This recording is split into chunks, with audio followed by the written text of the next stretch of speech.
नमस्कार, मैं हूं देवेंद्र। आप देख रहे हैं पंजाब केसरी टीवी चंडीगढ़।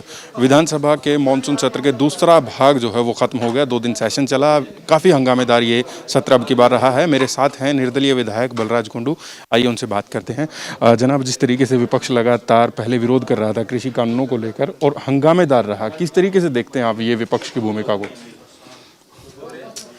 देखिए, ये सब ए बी टीम में हैं। ये सिर्फ जनता को, लोगों को बेवकूफ़ बनाने का इसको मैं एक बड़ा प्लान ड्रामा कहूँगा। तो आपको लगता है अगर चर्चा होती तो विपक्ष अपनी बात अच्छे से रख सकता था और सरकार जो है बैकफुट पे आ सकती थी?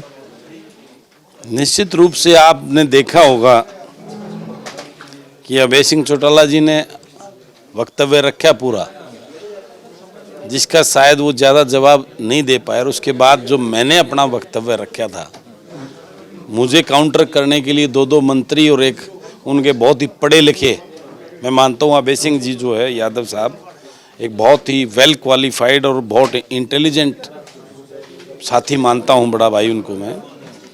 सरकार की तरफ से 3 लोग मुझे काउंटर कर रहे थे और आपने देखा होगा जिस प्रकार से मेरे एक भी जवाब का, एक भी सवाल का वो सेटिस्फाई जवाब नहीं दे पाए, क्योंकि मेरी बातों का उनके पास कोई जवाब ही नहीं था। आपने देखा होगा, मैंने तो ये तो बड़ी बड़ी बात करते थे, मैंने तो उनसे एक ही सवाल किया था, मुझे एक बेनिफिट जो है बिलों का इस किसान गरीब के लिए बता दो आप। कि कंवरपाल जी जो बोले बता देंगे, मैंने बार बार पूछा, उनके पास कोई जवाब नहीं। क्योंकि ये जो तीनों बिल हैं, इसमें एक भी 0% भी कोई बेनिफिट किसान मजदूर गरीब को नहीं है। ये टोटली का टोटली इन उद्योग घरानों के लिए बनाए हुए और उन्हीं के द्वारा तैयार किए गए बिल हैं ये। एक लगातार आप ये कह रहे थे कि एमएसपी कहीं पर भी नहीं मिल रहा। कोई भी नेता, कोई भी विधायक, कोई भी मंत्री अपने इलाके में चले और मेरे को दिखा दे। आप उस बात पे कायम है, किसी हाथ चलने को तैयार है? 100% कायम हूँ, लेकिन वो चलना पड़ेगा मेरे हिसाब से, प्लान तरीके से नहीं। जो उसका प्रोग्राम मैं बनाऊंगा, कब चलना सडनली चलेंगे और बगैर पीएसओ के, बगैर उसके मास्क लगाकर भेष बदल के चलेंगे।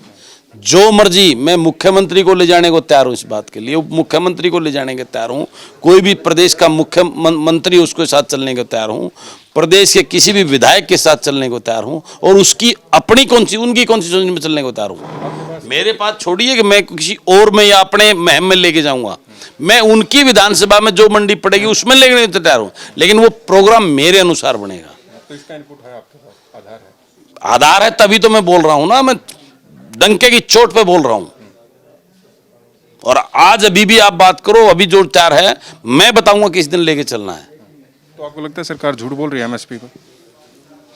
इससे ज्यादा और क्या कहूं। एमएसपी सिर्फ कागज में होने से एमएसपी नहीं होता, एमएसपी को धरातल पर लेना पड़ेगा और उसके लिए सरकार को सच्ची नीयत से जो है ना, उसको इम्प्लीमेंट करने के लिए जो ना एक बिल पारित करना होगा, एक चौथा कानून लाना होगा। एक राइट टू रिकॉल का जो है बिल पेश हुआ है, उसको किस तरीके से देखते हैं आप? इसका फायदा मिलेगा?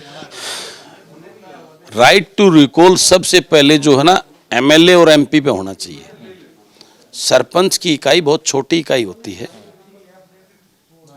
जो प्रदेश के लोगों के जो डेमोक्रेसी के अंदर जो प्रदेश के लोग अपना प्रतिनिधि चुनते हैं, जो उनके लिए कानून व्यवस्था बनाने का काम करता है, बिल बनाने का काम करता है, एक बड़े लेवल पर जिसकी बेसिक रिक्वायरमेंट होती है, वो राइट टू रिकॉल सबसे पहली ज़रूरत है वो इस एमपी और एमएलए पे लागू होना चाहिए।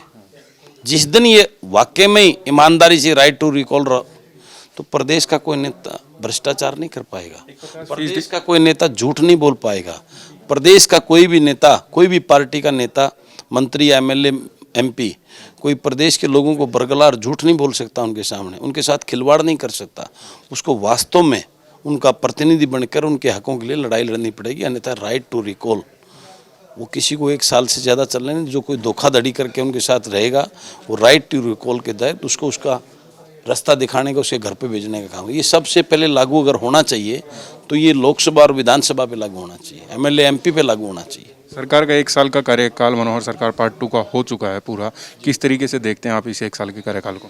आप सबको पता, मीडिया के साथियों का, पूरे प्रदेश के अंदर हर समुदाय आज सड़कों पे हाहाकार मचा हुआ है। प्रदेश में बेरोजगार चरम सीमा पे पहुंच गया है। प्रदेश में अपराधीकरण चरम सीमा पे पहुंच गया है। प्रदेश के जो है ना औद्योगिक जो इकाइयां हैं वो जो है ना यहाँ पलायन कर रही हैं। प्रदेश का जो है कर्मचारी हताश है, वो सड़कों पे है। प्रदेश का हर समुदाय हताश और निराश है। और ये एक साल इतना खतरनाक और भयानक है कि प्रदेश की हालात बिगाड़ के रख दी इस एक साल ने। तो मैं तो इस बात के लिए बहुत ज़्यादा चिंतित हूँ और इसके लिए सरकार को बहुत सीरियस होकर, मैं तो ये मानता हूँ इसके लिए सत्र कम से कम जो है ना 1 महीना लगातार चलना चाहिए। प्रदेश की एक एक समस्याओं को जो है ना चिंतन करके इसका निवारण करना चाहिए। आपको विधायक बने 1 साल हो चुका है, आपकी कुछ प्लानिंग्स होंगी कि मेरे को अपने हल्के के लिए ये करना है, क्या कुछ कर पाए आप 1 साल में? मैं क्या, जो प्रदेश सत्ता में बैठे हुए मंत्री और एमएलए का कुछ नहीं हुआ है। मैं तो विपक्ष का हूँ, एक सरकार के खिलाफ रहता हूँ।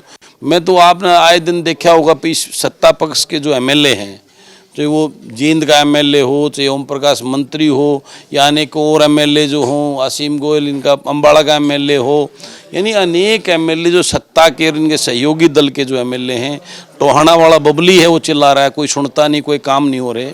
तो आप ये तो इस सरकार ने काम और डेवलपमेंट और विकास की तो कोई चिंता ही नहीं, सिवाय इस प्रदेश को लूटा जा रहा है। अपने घर भरने का काम कर रहे हैं, प्रदेश के विकास की चिंता किसी को नहीं है। जी धन्यवाद। तो मेरे साथ थे महम से निर्दलीय विधायक बलराज कुंडू, उन्होंने तमाम मुद्दों पर बात की। मैं हूं देवेंद्र, कैमरा के पीछे मेरे सहयोगी रिंकू मेहरा। नमस्कार।